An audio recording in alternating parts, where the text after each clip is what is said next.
إن الحمد لله نحمده ونستعينه ونستغفره ونعوذ بالله من شرور أنفسنا ومن سيئات أعمالنا من يهده الله فلا مضل له ومن يضلل فلا هادي له وأشهد أن لا إله إلا الله وحده لا شريك له وأشهد أن محمدا عبده ورسوله أما بعد. Louange à Allah, le créateur des cieux et de la terre, on le loue pour tout ce qu'il nous accorde comme bien, comme grâce, on lui demande de prier son prophète Mohammed, sallallahu alayhi wa sallam, sa famille, ses compagnons, et tous ceux qui les ont suivis jusqu'au jour de la rétribution. Celui qu'Allah a guidé, personne ne peut l'égarer. Celui qu'Allah a égaré, personne ne peut le guider.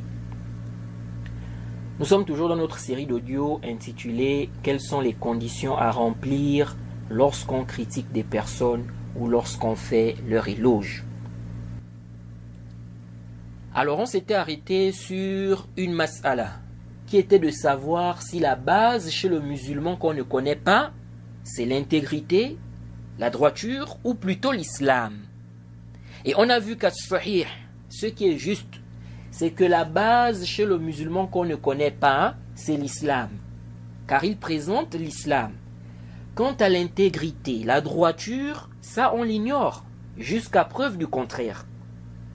Et c'est la même chose lorsqu'on parle de la salafiyya de la personne. La base chez le musulman inconnu, c'est qu'il est salafi ou pas. La base, c'est qu'il est musulman. On voit qu'il présente l'islam. On dit qu'il est musulman. Mais on ne confirme pas qu'il est salafi. Sauf si on a des preuves. Car tout musulman n'est pas salafi. Il y a des musulmans qui sont salafis, il y a des musulmans qui sont des innovateurs. Donc, quelqu'un qui présente l'islam, on confirme que c'est un musulman. Maintenant, est-ce qu'il est salafi? Ça, on dit, il faut des preuves. Comme on a eu des preuves qui confirment qu'il est musulman, il nous faut aussi des preuves qui confirment qu'il est salafi. Jade. Ou qu'il est innovateur. Pourquoi? Tout simplement parce que tout musulman n'est pas salafi. Tout musulman n'est pas salafi, comme tout musulman n'est pas innovateur. Jade. Et on a évoqué un point qui est très important. On a dit que lorsqu'on dit que la base chez le musulman, ce n'est pas la salafiyya, mais l'islam, ok? Cela ne signifie pas qu'on le rend innovateur. Non. Jade, de même pour la question de l'intégrité, la droiture. Car de la même manière qu'on ne confirme pas qu'un tel est droit, intègre ou salafi sans preuve, de cette même manière, on n'a pas le droit de confirmer qu'il est innovateur ou pervers sans preuve. Alors, j'avais dit qu'on devait lire une parole de l'imam San'ani, très importante. Certaines personnes ont dit qu'on doit considérer l'inconnu comme étant pervers à la base. Car pour eux, la majorité des gens sont des pervers. Donc, à la base, on doit considérer l'inconnu comme étant pervers. L'imam San'ani a réfuté cela. Et qu'est-ce qu'il a dit dans sa réfutation?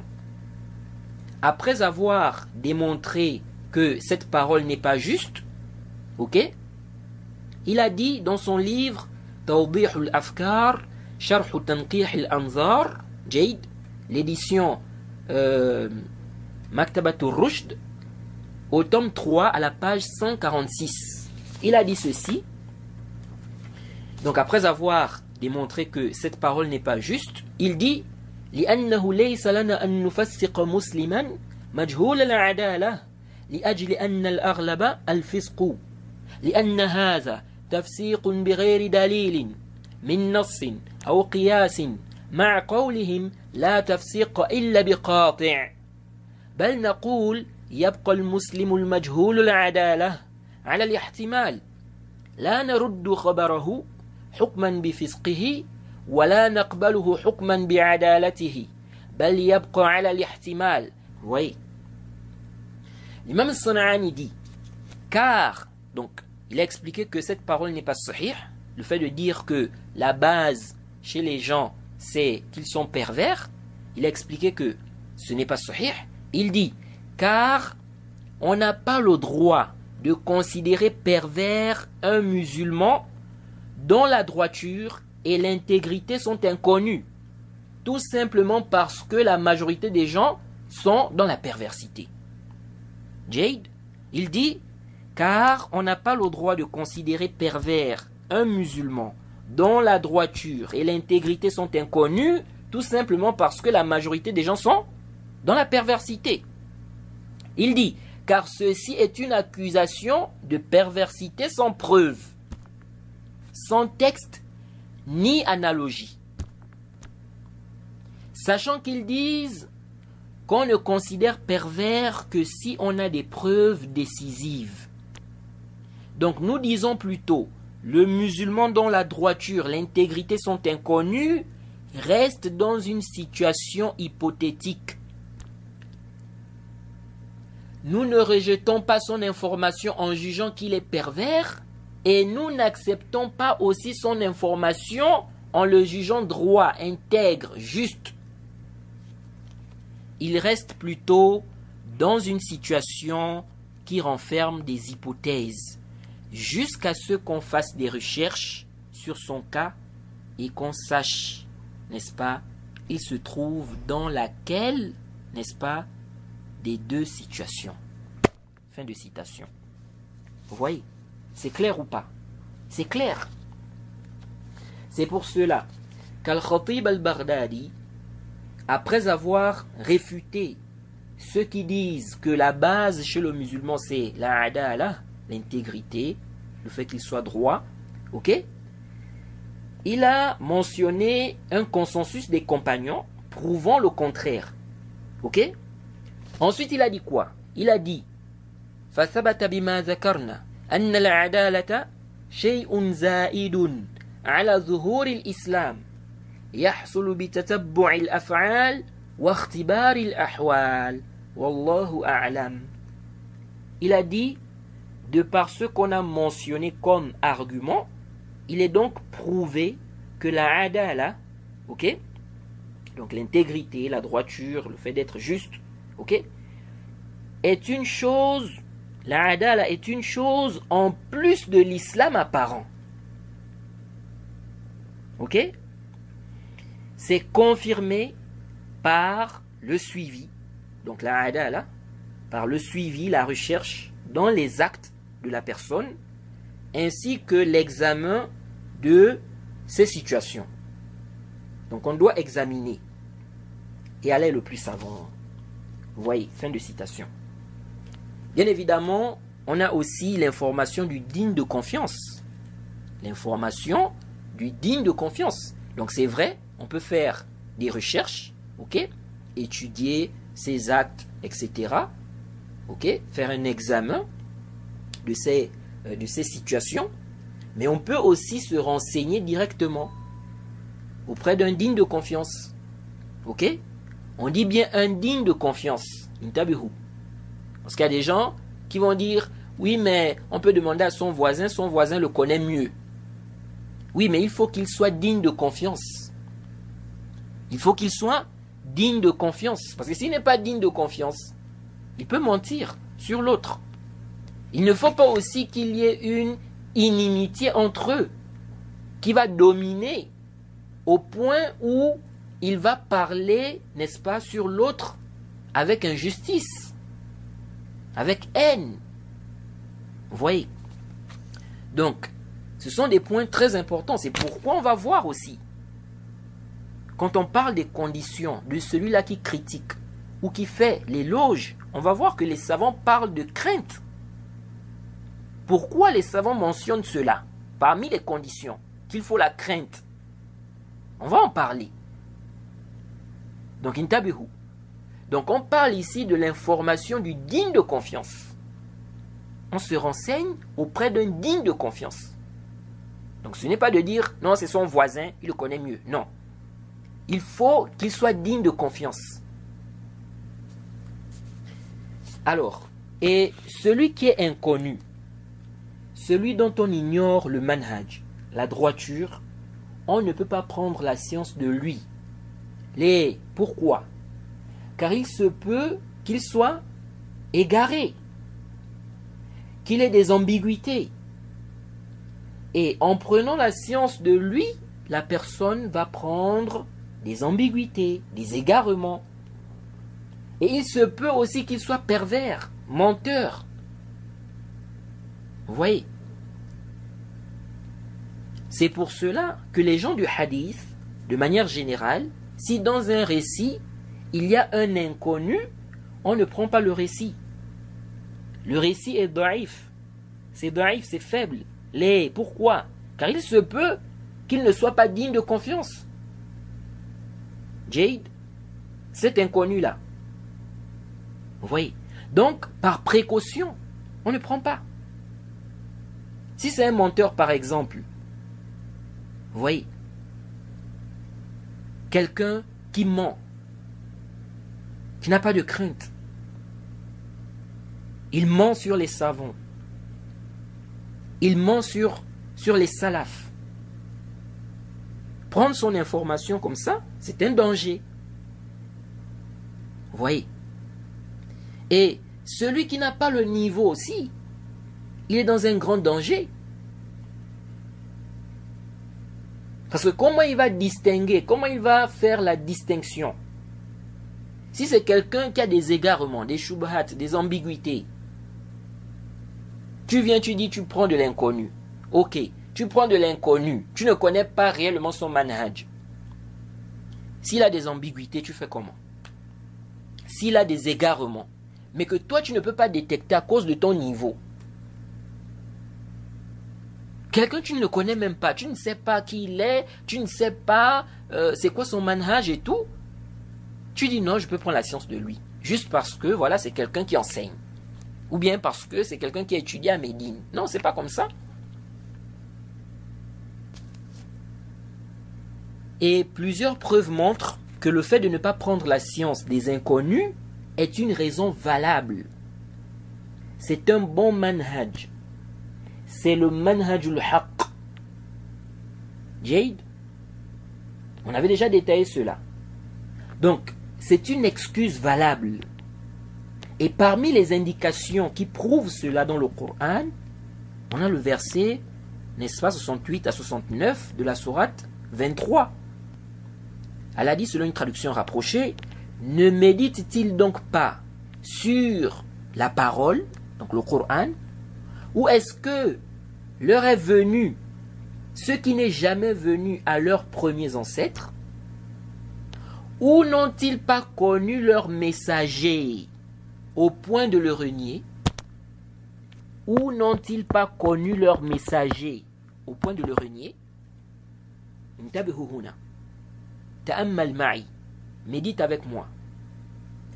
Allah nous dit ici, ne médite-t-il donc pas sur la parole, le Coran, ou est-ce que leur est venu ce qui n'est jamais venu à leurs premiers ancêtres, ou n'ont-ils pas connu leur messager au point de le renier? C'est-à-dire, qu'est-ce qui les empêche de suivre la vérité, le Coran? Ne connaissent-ils pas le messager, sa véracité? C'est-à-dire, est-ce que ce qui les empêche de suivre la vérité, c'est le fait que le messager soit inconnu auprès d'eux? Et de ce fait, ils vont dire, on ne le connaît pas. On ne sait pas s'il est véridique. Donc, nous devons chercher d'abord à savoir s'il est véridique. Chercher à connaître sa situation en se renseignant sur son cas. Vous voyez? C'est-à-dire, Allah ici réprimande leur attitude et montre qu'ils n'ont pas d'excuse pour rejeter le message. Et donc, ne pas connaître la personne, sa situation, est une raison valable. C'est une excuse pour ne pas accepter ce qu'elle dit. Ok? Or, ce n'est pas le cas ici. Ils connaissent le prophète. Ils connaissent qu'il est véridique. Donc, il n'y a pas de raison de comment dirais-je, de dire qu'il ment en réalité. Et l'imam San'ani a fait allusion à cela dans son livre Tawdih al-Afkar, au tome 2, à la page 423, toujours l'édition Maktabatul Rushd. Et en guise de parenthèse, ce verset qu'on a cité est une preuve évidente montrant l'acceptation de l'information unique. Si on connaît de celui qui apporte l'information qu'il est véridique, que ce n'est pas un menteur. Vous voyez. Et elle a dit également, parlant du prophète Suleiman, au sujet de Hudhud, قال سننظر أصدقت أم كنت من الكاذبين. Sourate 27 au verset 27. Selon une traduction rapprochée, Suleiman dit: nous allons voir si tu as dit la vérité ou si tu fais partie des menteurs. Ici, le prophète Suleiman s'est abstenu de prendre son information jusqu'à ce qu'elle soit vérifiée, confirmée. Lèche, pourquoi? Parce qu'il ignore la situation de Hudhud. Comme l'a dit l'imam San'ani, toujours dans son livre Tawdih al-Afkar, au tome 3, à la page 200. Vous voyez, il ignore la situation de Hudhud. Est-ce qu'il est véridique ou non? Donc, c'est un manhaj qui est connu. Et c'est en parfaite conformité avec la raison. C'est en conformité avec la raison saine. Comment peux-tu aller prendre la science auprès d'une personne dont tu ignores si elle est véridique, si elle ne ment pas sur les gens de science pour soutenir ses passions, si elle ne tronque pas les paroles des savants, tu ne sais pas si elle a une bonne compréhension, car il y a des gens comme ça. Allah a voilé leur cœur. Et donc, ils comprennent les choses de travers. Ils ont une mauvaise compréhension. Ils ne voient pas et ne suivent pas la vérité. Comme Allah a dit: أَفَلَمْ يَسِيرُوا فِي الْأَرْضِ فَتَكُونَ لَهُمْ قُلُوبٌ يَعْقِلُونَ بِهَا أَوْ آذَانٌ يَسْمَعُونَ بِهَا فَإِنَّهَا لَا تَعْمَى الْأَبْصَارُ وَلَكِنْ تَعْمَى الْقُلُوبُ الَّتِي فِي الصُّدُورِ. Vous voyez, Allah dit, selon une traduction rapprochée, que ne voyage-t-il sur la terre afin d'avoir des cœurs pour comprendre ou des oreilles pour entendre? Car ce ne sont pas les yeux qui s'aveuglent, mais ce sont les cœurs dans les poitrines qui s'aveuglent. Le simple fait de regarder, d'écouter, si Allah ne te facilite pas la compréhension, la méditation, cela ne te sera pas profitable. Voilà la vraie cécité. Voilà la vraie cécité, celle du cœur. La cécité des yeux ne cause pas vraiment du tort dans la religion en réalité. C'est la cécité du cœur qui est nuisible. Regardez le Cheikh bin Baz. Il était aveugle. Le Cheikh bin Baz était aveugle. Le Cheikh était aveugle. Mais c'est lui qui guidait des gens qui voyaient. Il guidait des gens qui voyaient. Est-ce que vous voyez ça? Lui, il ne voit pas avec ses yeux, mais il guide des gens qui voient avec leurs yeux. Vous voyez? Donc le Cheikh ne voyait pas avec ses yeux, mais avec son cœur. Avec son cœur, il n'était pas aveugle. Vous voyez? Tu lis des paroles des savants, mais tu ne comprends pas. Tu lis des paroles des savants, tu comprends cela de travers.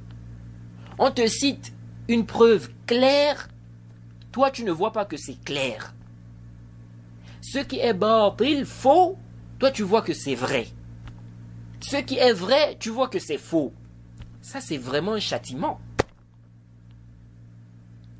Et parmi les causes qui font en sorte qu'Allah rende quelqu'un aveugle du cœur, il y a le fait de rejeter la vérité au départ.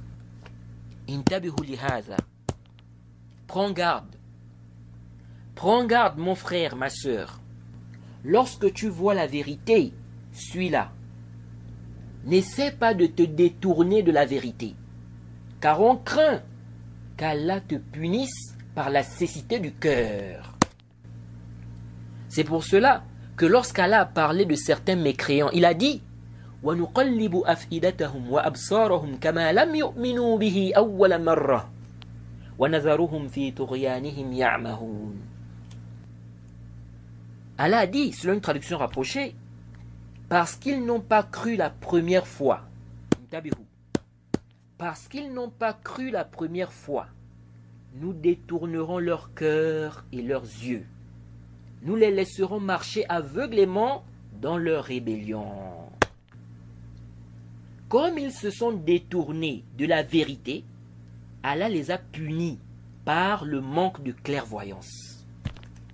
Vous voyez, parce qu'ils n'ont pas cru la première fois, nous détournerons leur cœur et leurs yeux. Donc, prends garde. Il a rejeté la vérité au début.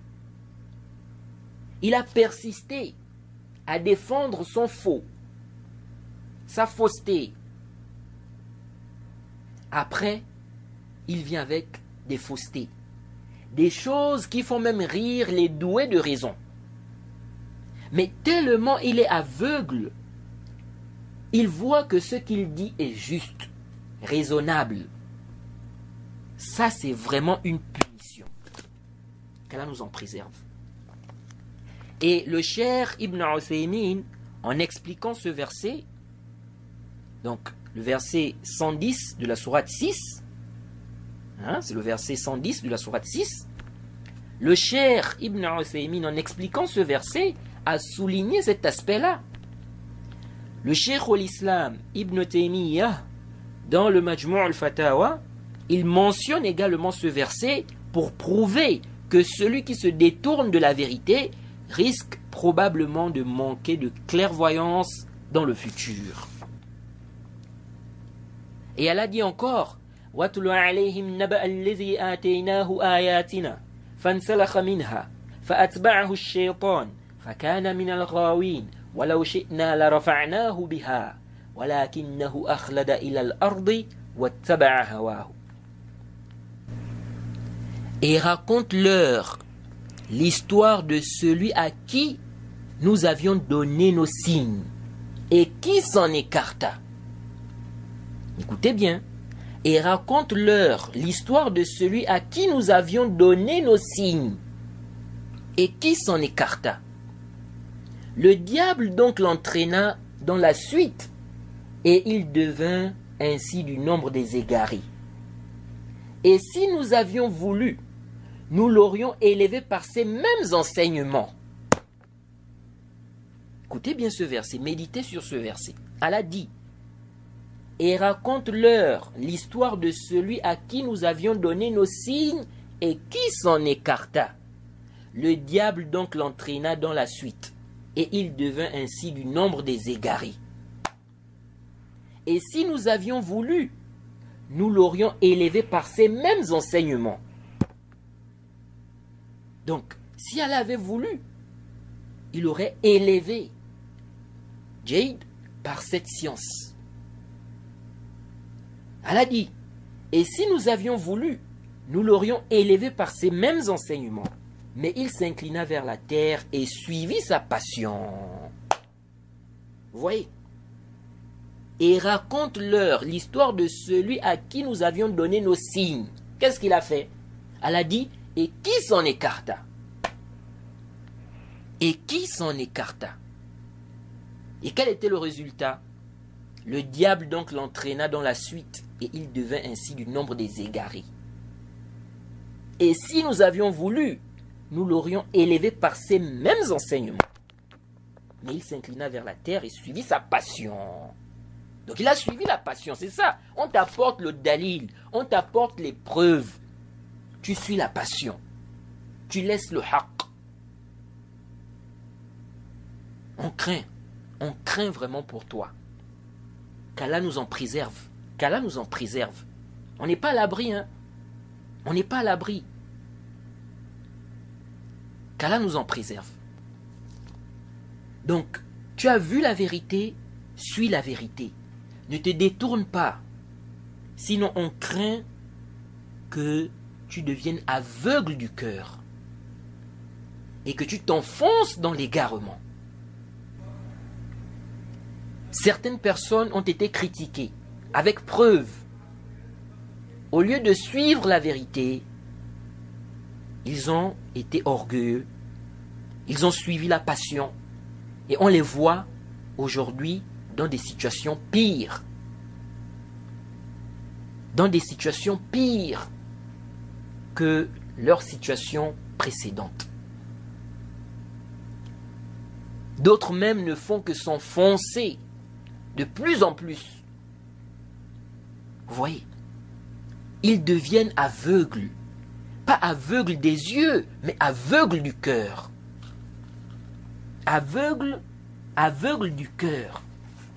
Comme Allah a dit, أَفَلَمْ يَسِيرُوا فِي الْأَرْضِ فَتَكُونَ لَهُمْ قُلُوبٌ يَعْقِلُونَ بِهَا أَوْ آذَانٌ يَسْمَعُونَ بِهَا فَإِنَّهَا لَا تَعْمَى الْأَبْصَارِ وَلَكِنْ تَعْمَى الْقُلُوبُ الَّتِي فِي الصُّدُورِ. Oui. Que ne voyage-t-il sur la terre afin d'avoir des cœurs pour comprendre et des oreilles pour entendre? Car ce ne sont pas les yeux qui s'aveuglent, mais ce sont les cœurs dans les poitrines qui s'aveuglent. Qu'Allah nous en préserve. Vous voyez? Donc, si tu vois le haqq, mon frère, ma sœur, suis le haqq. Suis le haqq. Ne te détourne pas. Il y a aussi des gens qui ont peur de la vérité. Ils ont peur d'écouter la vérité, de découvrir la vérité. Qu'est-ce qu'ils font? Ils fuient. Ils ne veulent pas entendre, car ils ont peur de découvrir qu'ils sont dans des erreurs. Ceci est très dangereux aussi, qu'Allah nous en préserve. Bref, revenons donc au propos d'Ibn Hajar. Ibn Hajar dit quoi ici? Il dit à la page 460 وَيَنْبَغِي أَنْ لَا يُقْبَلَ الْجَرْحُ وَالتَّعْدِيلُ إِلَّا مِنْ عَدْلٍ مُتَيَقِّظٍ. Il dit, il convient de n'accepter la critique et l'éloge que de celui qui est intègre, droit, juste, éveillé. Il est quoi? Intègre, juste, droit, éveillé. Alors, ça c'est la troisième condition. Donc on a vu que la première condition, il faut la sincérité. Et ça c'est à la base, c'est entre le serviteur et Allah. Ok? À la base. Deuxièmement, il faut la science. Connaître les causes de la critique, les causes de l'éloge. Il faut retenir ces conditions-là. Ce n'est pas difficile à retenir.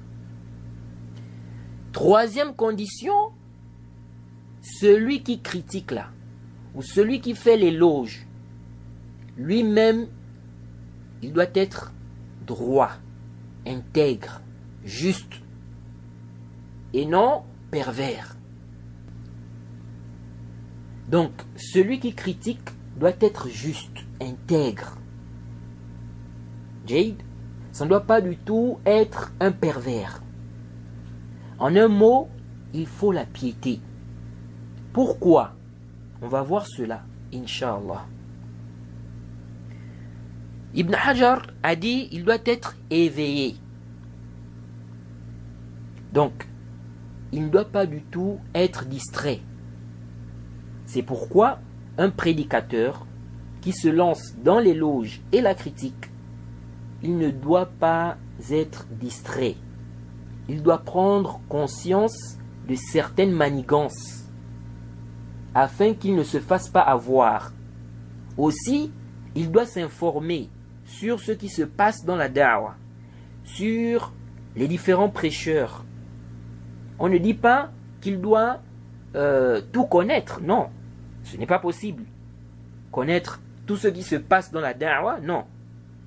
Mais il doit quand même s'informer. C'est important. Jade, il y a un prêcheur très connu dans la sphère francophone qui est réfuté par exemple, car il commet, n'est-ce pas, de graves erreurs. Des gens de science ont même mis en garde contre lui. Ils ont été questionnés sur son cas, ils ont mis en garde contre lui. C'est connu, même des awam, presque partout. Et voilà un prêcheur qui vient citer ce prêcheur-là. Ce prêcheur qui a subi une mise en garde de la part des gens de science. Jade, il vient citer ce prêcheur-là en faisant ses éloges. Ceci montre qu'il est distrait. Il ne sait pas ce qui se passe. Et le fait d'être distrait peut porter préjudice à la da'wa de la personne dans certains cas. Jade, dans des cas, le prédicateur doit être éveillé. Il doit faire attention aux manigances. Il doit s'informer sur ce qui se passe. Jade. Et ce n'est pas aussi parce que la personne ne publie pas tout ce qu'elle a comme information que cela veut dire qu'elle n'est pas au courant. Jade, cela ne signifie pas qu'elle n'est pas au courant. Ce n'est pas tout ce qu'on sait qu'on publie ou qu'on dit aux gens. On parlera aussi de cet aspect-là. C'est important aussi. Un prédicateur doit connaître. Avant de parler, il doit réfléchir. Il doit, n'est-ce pas, prendre en compte plusieurs choses. Et même dans la question de l'éloge et la critique. Jade, avant de parler, il faut réfléchir. Il y a plusieurs choses que la personne doit prendre en compte. Et on va parler de cela, Inch'Allah. Ok? Et il y a des choses, il n'y a pas d'intérêt à publier ça. Car malheureusement, il y a des gens, presque à chaque info, ils font des publications. Peut-être pour montrer qu'ils sont les premiers à être informés, alors qu'il y a parfois des dizaines de personnes, des centaines de personnes qui sont informées avant eux, mais qui ne publient pas ces choses-là, ces informations-là. Donc certains, peut-être, c'est pour montrer qu'ils sont au courant, qu'ils suivent les infos. Il se peut aussi que la personne le fasse en croyant faire profiter. Mais il faut savoir aussi que ce n'est pas toute information qu'il faut publier, qu'il faut partager. Donc, le prédicateur doit être éveillé et il doit également s'informer de ce qui se passe dans la da'wa, etc. C'est important. Il doit connaître aussi les situations des gens. C'est très important. Donc, le prédicateur doit être éveillé. Celui qui se lance dans l'éloge et la critique, il doit être éveillé. Sufyan ibn Waqi', le fils de Waqi', Jade, il a été éprouvé par des écrivains qui en fait faisaient entrer dans ces ahadiths des ahadiths qu'il n'a pas rapportés. Et on lui parlait de cela, il, n'est-ce pas, il ne comprenait pas en fait. Vous voyez. Et ceci a été, cela lui a causé du tort par rapport à ces ahadiths. Des gens de science ont délaissé ces ahadiths parce qu'il y avait du mélange. Vous voyez. Donc il n'a pas fait attention que ces gens-là qui sont en train d'écrire ces hadiths, etc., ils sont en train de mélanger les choses. Donc il faut être éveillé, il ne faut pas être distrait. Jade, il ne faut pas se faire facilement avoir. Alors, le cher Ibn Uthaymin, en commentant donc la parole d'Ibn Hajar, qu'est-ce qu'il a dit? Il dit يشترط أن يكون عدلا وضده الفاسق. جيد. Il dit والفاسق قد أمرنا الله عز وجل أن نتثبت في خبره فقال تعالى يا أيها الذين آمنوا إن جاءكم فاسق بنبأ فتبينوا. فكيف نقبل جرح الفاسق أو تعديله؟ لا يمكن.